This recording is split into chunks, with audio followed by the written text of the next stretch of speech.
What is up, everybody? Renfail here, and welcome to my review of the Throne and Liberty open beta, which I just played a little bit of over the weekend. I didn't dive too whole hog into it, but I did hop on here on the PS5 and played through it, and I've got some thoughts on the overall experience, which generally it was, it was a pleasurable experience overall, but I will say that the game to me felt it definitely feels like a free-to-play MMO, and there's nothing wrong with that as long as you understand what it is before going in.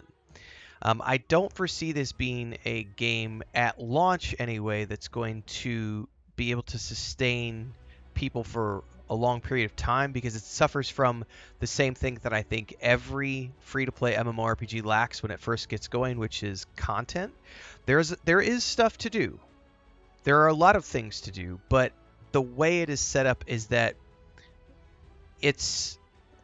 I want to say it's one of these games where I have a feeling people are going to rush into it, get a very good experience for 2 to 3 weeks, and then they're going to be kind of done with everything there is to do.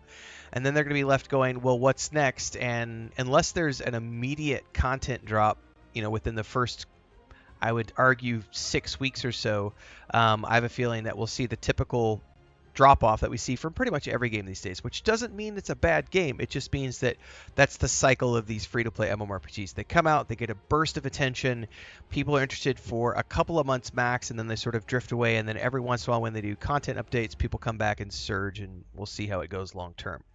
I did have a lot of fun playing. The game loop here is we're not breaking the wheel here. If it ain't broke, don't fix it. And so the overall idea of a free-to-play game where you jump in, it's quick to play, you don't have to make a lot of decisions during character creation, there's nothing super impactful that happens, you have a very generic story, it's all stuff that you would expect from a free-to-play game. It's a typical prophesied one, you've got power, you're destiny, let's go. The game looks absolutely breathtaking on the PS5. I can't speak to other platforms, but Unreal 5 is really being shown off in all its glory here, and I think it's absolutely a breathtaking game. The gameplay was fun. It's very familiar. The one thing that is a little different is their combat, the way they've set it up, where essentially you have you have two different abilities, right? You have like your main weapon and your secondary weapon, and all of your abilities are tied to those weapons. So the interesting thing here is that everyone can be everything. You can freely switch between the different types of weapons and go from there and fully customize your character. And once you get deeper into the game, you realize that, oh, I can set up multiple sets of stats. So I can have, this is my main build with these stats, this gear set, and these abilities, and you can set all of those independently, or you can put them all together. And then you can go through and say, well, this character, I have an ice DPS build. I'm also going to create a bow build, and I'm also going to create a staff build, right? And so what you have is each character has a primary set and a secondary set. So you have a primary weapon and a secondary weapon. So that allows you to set up two different weapon sets for each build that you create.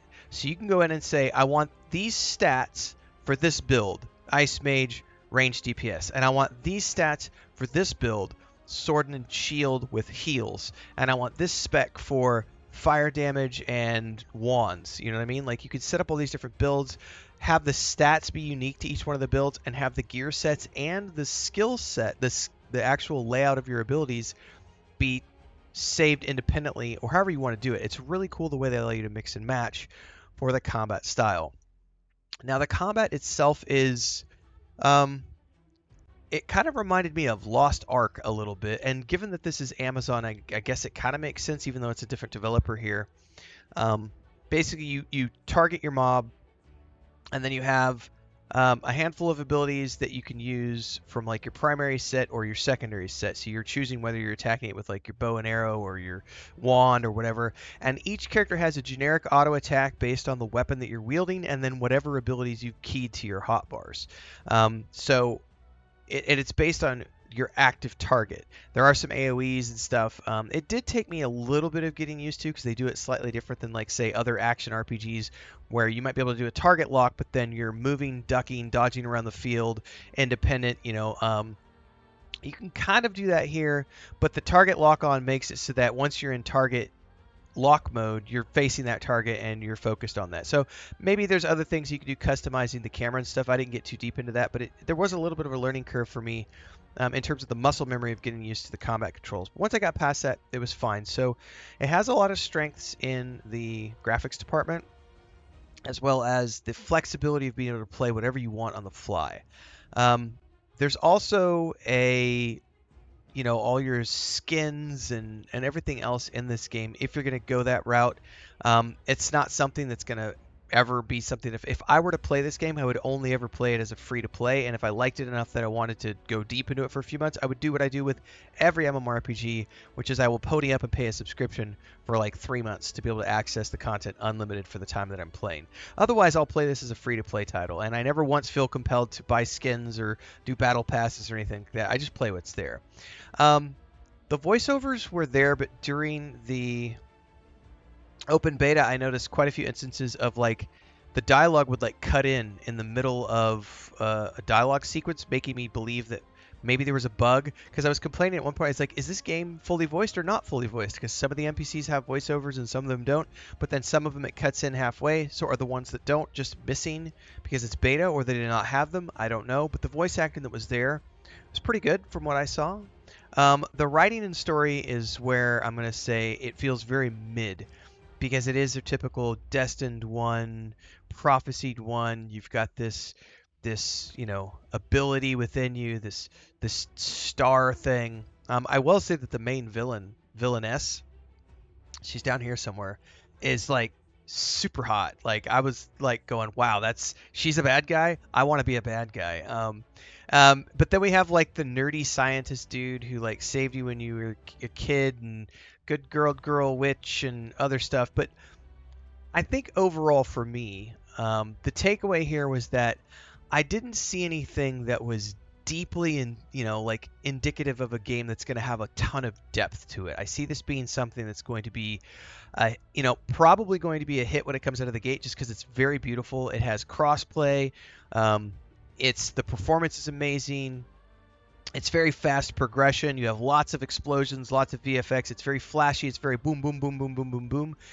But it feels like it's just another generic MMORPG wrapped around a monetization platform. So this is like, hey, we want to make money. Let's build an MMORPG that's a free-to-play title. It has lots of skins and a battle pass and everything else. And we're going to make money off of all of these things that we sell, as opposed to having a game that has, a really good story at the core. And again, there is nothing wrong with that if you know going into it what it is, because I knew that going into this open beta, and I still enjoyed it, and I will absolutely be playing this game once it goes live, because it's free to play. There's nothing here I'm not risking anything by playing this.